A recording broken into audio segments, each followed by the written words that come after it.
What is going on YouTube? It is your boy PJ Maniac the God back at it again with another video. Today I'm reviewing One Piece chapter like we tend to do on Sundays, Mondays. Chapter 1063. If you have not seen the live review, go watch the live review. We had a great time. It was a great chapter. Great live review. Go watch that. Come back. We're finna talk about the stuff we see. So quick little review. It was a really good chapter, but it wasn't like a lot didn't really happen. It was a really quick paced chapter. Do a lot of this real quick, so the review doesn't have to be that long this time. Just a few things I wanted to talk about from the chapter. First thing up was like a little first up, the cover page. This is most important. It's probably the most important thing that happened in this chapter until we got to the end. Pudding is gone. Cracker's been defeated by Aokiji. So, first of all, for an off-screen defeat on the cover page is mad tough. Big Mom Pirates, another L on their page, but you know, these new Yonko not playing. Blackbeard showing how to get it done, real pirate style. Send his boy Aokiji came in. I'm sure he got the rubbing for the poneglyph. And if he, now that I think about it, Law, I don't know if he has the rubbing from Big Mom. So if he has to, Blackbeard does win. We're gonna talk about that later. Let's get to that later. Anyway, Cracker's been defeated. Pudding's been taken. Obviously Aokiji. I couldn't tell really what it was last time. That's clearly ice. This really kicks stuff up because last time we talked about the Three-Eye Tribe, it was like in Whole Cake Island. Well, not we talked about it, but like the story talked about the Three-Eye Tribe, about possibly reading the poneglyphs. It was like a maybe, I don't know type thing. But if Blackbeard, he knows something. He got 2 devil fruits. He knows something more than normal people. So if maybe he knows how to like awaken her power so she can fully, because I think she's only like, she's only like half Three-Eye Tribe because she's Big Mom's daughter. So like maybe Blackbeard will know the key to awakening her power. I don't know. I'm excited to see what this cover page does next week, if we like stay and see like what happens in Whole Cake Island, or we find out like where Pudding is and stuff like that. But this cover story is heating up for real. Now, first scene of the chapter was inside the little Jetson city of Vegapunk's island. First thing I want to talk about is that they said that they think the people might have been hiding because they were wary of Luffy and them, and it makes sense. It's like, it's known a lot. I don't know if it's known a lot what Luffy looks like in his normal, because they got like Gear 5 on the poster, but Luffy has a lot of clout now. A lot of people know he's the Emperor. And I think I was watching Mr. Morge's video about how Luffy's Emperor title hasn't been taken seriously because like no one really has shown respect for it. But if that's the reason why they were all hiding, it makes sense. Like, you have a Emperor of the Sea just show up on your island, you're not gonna just be out around having a good time. Like, they're gonna be scared. But then I see that Luffy and them were chilling, just eating, having a good time. They came out around. At least that's my best theory, is that, you know, that's that Emperor, the Emperor title carrying some weight.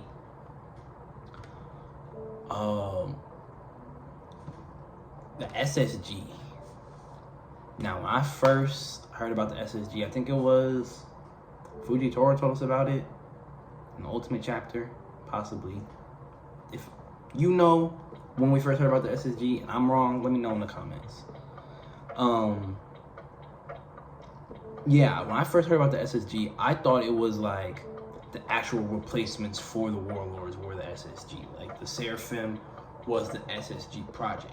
But now, since I see like Luffy's clothes, Luffy and Chopper's clothes both have SSG on them. Kuma has SSG on him. I'm thinking the SSG, the Special Science Group or Special Scientific Group or whatever it is, are those 6 Vegapunks. Like, he created the SSG to, you know, create more inventions to help out the world government. And one of his inventions happened to be the Seraphim to replace the Warlords. That's where my head is thinking out now. because SSG is everywhere, and obviously the clothes aren't the Wardlow's replacements. So that's what I'm thinking, that the Vegapunks are the SSG, the 6 different Vegapunks. And speaking of Kuma, I'm really wondering whether Bonnie knows about like how, I know she knows that Vegapunk turned Kuma into a cyborg, but I want to know if she knows like how deep it goes, because she was at Sabaody, so she saw, I don't remember exactly how many pacifistas she saw, but I know she definitely saw one. So she knows that they're at least making, like, I don't know if she knows they're making replicates, like that they have a whole army, that might not be her father, because the way she was acting in this chapter, it could be like, oh, you're hitting someone that looks like my father, it's hard for me to see it. But I think it might be deeper. Like, she might think that's actually her father. So I want to know if she knows how deep it goes in. Hopefully, Oda will answer the next chapter. Because Luffy said something. He was like, that's not your dad, it's just a pacifista. Then they switched over to what happened with Law. So I'm wondering if we'll touch back on that. Because even in my review, my live reaction, I was questioning. I was like, is, like, that could be the real Kuma? Because, like, I don't know if, like, you know, if you haven't seen my review for the last chapter, go check that out. I was talking about how that Seraphim Kuma might be, like, the real one, since it's a problem child. It's not cooperating the way it's supposed to. Maybe Vegapunk uploaded the old Kuma's consciousness into that Seraphim, and then, like, the old Kuma body became, like, the little robot, like, programmed to do whatever he's told type thing. So the more and more we talk about Kuma, the more and more confused I get, and I cannot wait for Oda to clear it up. On to the best part, my favorite part of the chapter. If I don't think I've told you, Law is my favorite non-Straw Hat in One Piece. I was sad that we broke up the alliance. He was selling his own separate way, but like I said in the live reaction, I'm glad we getting straight back to Law. Don't know why, but maybe this is how Oda's planning on tackling the Final Saga. Like, we have a lot of things that we got to touch on, a lot of things happening at once, so we might not just get Straw Hat centric stuff for the whole arc, and then at the end we find out all the things that have been going on around the world. We might get stuff like this, like half of the chapters be about Egghead, other half of the chapters might be like Law, Kid, Blackbeard, Sabo, just things that are happening outside the world. And hey, if it is, I'm not gonna complain, because I feel like that's a main thing about Wano that a lot of people didn't like. We just got so stuck in Wano, and it was going for so long. But I feel like if we're having chapters like this, half Egghead Island, half of other stuff is going around, people probably wouldn't care if Egghead Island went on for like another 100 chapters. If we're getting, both stuff happening at the same time. That seems how the Final Saga has been going so far, so I wonder if it's going to keep up. And if it is, really, really excited for it. Hall's crew was so bad. I'm so worried for my mans. This is supposed to be like the last point I talk about, but every time I just look at the chapter, I get worried for my mans, because I'm gonna make a TikTok about this tweet I seen. It's literally Law versus Blackbeard's crew. Not Blackbeard's whole crew. I think it's like only four of them. Yeah, 5 of them there, counting the horse. Law doesn't have any help. It's gonna be ugly. But anyway, back to what we was talking about.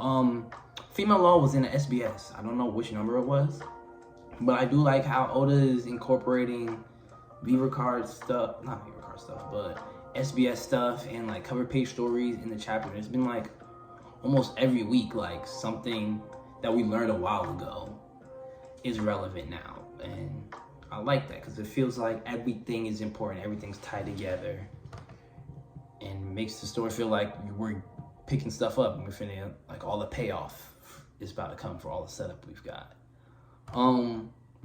This chapter, I took a nice little W.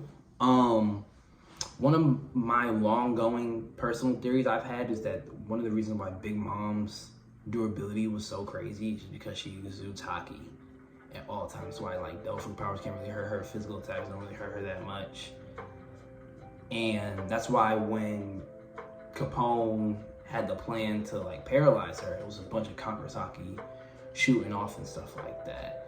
This chapter pretty much confirms it because like Law wasn't able to move them because of like he said on the rooftop, I can't move them because of the hockey. But this chapter shows that like if you're exuding hockey, you can cancel out devil fruit powers. And the fact that Law wasn't able to move Big Mom and Kaido shows that they're kind of just like doing that all the time. So I think I got that W. Y'all let me know in the comments whether you think this was pretty much confirming that theory or not. L though, I did take an L because although I figured like that was the key behind Big Mom's defense, I personally thought that hockey like gave you an advantage against a Dofu user, but it didn't actually like nullify the power. I thought like literally how this is happening, I thought that couldn't happen. Like if you just let out hockey, it can overwhelm a devil fruit power. Because I see a lot of people saying that in like versus battles of power scaling, but I never figured you could actually do something like that. Been proven wrong. I guess this boosts Shanks stocks. I mean, a lot of Shanks fans have been seeing this and been running with it. I guess it gives more credit to what Kaido was saying about hockey and how hockey surpasses all. I'll take my L. I'll take the L because I got a W too. So I'm cool with that. I'm cool with that. Another thing I noticed is another Skypiea reference. When I first saw Stronger, I was a bit confused because I remember in Skypiea, we already had a Pegasus, but that wasn't like an actual Pegasus fruit. I don't remember. It was a bird that ate a horse fruit, if I'm not mistaken. A horse that ate a bird fruit, bird that ate a horse fruit, one or the other. But now we actually have the mythical zone Pegasus, which is pretty cool. I wonder if we're gonna get like a hybrid form, because that might look nice. Might get like a king impression or something like that. The character king, like look like king with the wings and stuff like that. Might be kind of cool. I guess we're gonna find out. Yeah, but once again, let's just pray for Law. I personally think, I know I normally do my predictions at the beginning of the chapters, but my prediction for this fight, I think some of Law's crew dies. I don't think this is the end for Law. He might get captured. I think his crew's gonna get captured. I mean, his crew's gonna get killed. He's gonna get captured, taken back. We might get him, Kobe, and Blackbeard all in the same spot.